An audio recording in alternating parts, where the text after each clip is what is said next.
नमस्कार, स्वागत है आपका आज की खबर में। मैं हूं आपके साथ महिमा शर्मा। गुजरात में सूरत में पहली बार एंटी नारकोटिक्स यूनिट का उद्घाटन हुआ। गृह मंत्री हर्ष संघवी ने इस यूनिट 1 की शुरुआत की है। ये केंद्र नशे के कारोबार पर लगाम लगाने और नशे की लत से जूझ रहे लोगों को मदद पहुंचाने का काम करेगा। पुलिस नशाखोरों की पहचान गुप्त रखते हुए उन्हें पुनर्वास की सुविधा देगी।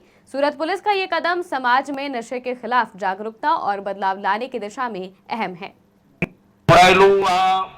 नार्कोटिक्स यूनिट द्वारा कोई भी युवान जो ड्रग्सना नशाમાં ફસાઈ ગયો હોય તો એના પરિવારજનો જો યુવાનને ત્યાં લઈ જશે તો એને અલગ અલગ ડોક્ટર્સ તથા સરકાર દ્વારા જે અનેક સંસ્થાઓને જે માન્ય કરી છે એ માન્યતા ધરાવતી સંસ્થાઓ જોડે એ દીકરાને એ યુવાનને ડ્રગ્સની લટમાંથી બહાર લાવવાનું કામ બી પોલીસ દ્વારા ચાલુ કરવામાં આવ્યું છે। આજે એનો બી फिलहाल के लिए बस इतना ही। आप देखते रहिए आज की खबर।